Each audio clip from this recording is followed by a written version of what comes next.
Pemirsa, karena sering dimarahi oleh istrinya, seorang pria nekat memanjat jembatan Siak 4 Pekanbaru. Terlibat cekcok karena cemburu, sang suami menghabisi istrinya lalu memilih mengakhiri hidup. Seorang suami di Kabupaten Jember, Jawa Timur tega menghajar istri dan anaknya dengan batang bambu.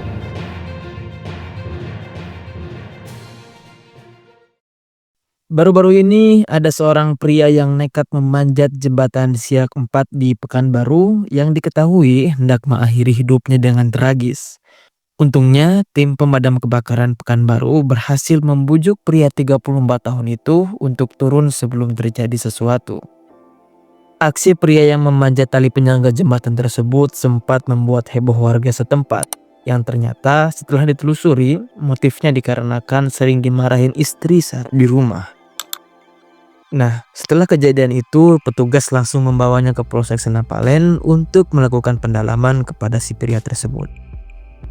Ya, mungkin kedengaran sepele, tapi ternyata kasus kayak gini tuh bukan cuma sekali dua kali terjadi.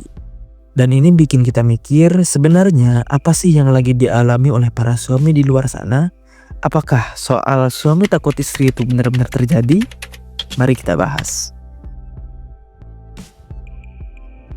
Kalau kita mundur sedikit, kasus seperti ini tuh udah sering terjadi juga. Seperti pada tahun 2021, di mana seorang suami asal Palembang diduga depresi akibat dimarahi istri karena tak pernah bekerja. Tragisnya, ia nekat mengakhiri hidupnya dengan cara gantung diri. Makin kesini, makin banyak juga cerita-cerita lain yang muncul. Bahkan ada survei terhadap 1000 pria yang bilang kalau mereka itu takut pulang ke rumah, takut dimarahi, takut ditanya ini itu, dan takut suasana rumah jadi gak enak.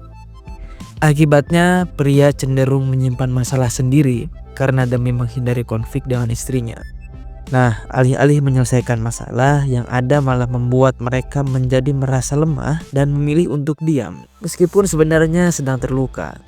Dan saat itulah depresi muncul. Tapi apakah semua ini bisa disimpulkan bahwa karena istri marah, suami jadi stres? Menurut Christine Krull, peneliti dari University of Missouri, hubungan antara kemarahan pasangan dan depresi itu nggak sederhana yang dibayangkan. Biasanya ada pemicu lain yang lebih besar seperti kehilangan pekerjaan, kematian orang terdekat, atau tekanan hidup yang menumpuk. Artinya masalah ini bukan soal siapa yang marah duluan, tapi soal bagaimana dua orang saling mengelola tekanan dan emosi mereka. Adapun istilah suami takut istri udah lama banget kita dengar. Mungkin awalnya lahir dari budaya patriarki yang kuat di Indonesia, di mana pria dianggap harus dominan sedangkan perempuan perannya lebih ke domestik. Namun seiring dengan perubahan sosial, banyak pasangan yang memilih untuk menjalani hubungan dengan lebih egaliter, di mana kekuasaan dan tanggung jawab dibagi secara lebih merata. Fenomena suami takut istri mungkin sebenarnya memiliki bentuk komunikasi yang berbeda, di mana sang suami memilih untuk menghindari perseteruan sebagai bentuk rasa hormat atau karena memahami bahwa istrinya memiliki pemahaman yang lebih tentang situasi tertentu. Tapi bagaimanapun juga, jika fenomena ini didasari oleh ketidakseimbangan kekuasaan yang tidak sehat, di mana salah satu pihak merasa tertekan atau takut untuk mengekspresikan diri, maka ini bisa menjadi tanda dari masalah yang lebih serius dalam sebuah hubungan. Tentu saja, jika ditelisik lebih dalam, tidak sedikit juga kok perempuan atau istri yang juga menghadapi tekanan hebat.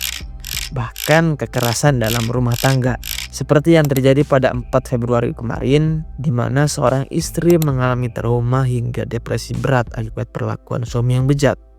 Bukan hanya marah, tapi si suami melakukan KDRT dan selingkuh kepada istrinya.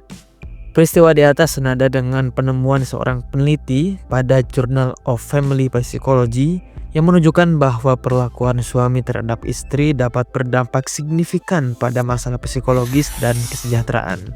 Bukan hanya itu, perilaku permusuhan juga tentunya memiliki efek pada pasangan sepanjang perkawinan. Dalam suasana yang ramah, dalam suasana yang baik, komunikasi akan mudah dipahami. Tapi ketika lagi emosi, komunikasi yang jelas aja bisa salah mengerti. Betapa pentingnya suasana sebagai media untuk berkomunikasi. Dengan demikian, hal ini menunjukkan bahwa masalah kesehatan mental dan komunikasi emosional sebetulnya adalah masalah dua arah yang bukan hanya milik laki-laki atau perempuan saja. Di balik itu semua ada tekanan mental, pola komunikasi yang rusak, dan ketidakseimbangan emosi yang selama ini jarang dibicarakan. Ya, karena pada dasarnya dalam hubungan, ketika satu pihak terus memendam dan pihak lain merasa tak didengar, luka bisa tumbuh diam-diam. Dan jika tidak ada ruang yang aman untuk saling bicara, semua bisa saja jadi bumerang bagi siapapun dan gak memandang gender manapun. So, menurut kamu bagaimana seharusnya pasangan saling mendukung dalam menghadapi tekanan hidup dan mental? Tulis di kolom komentar ya.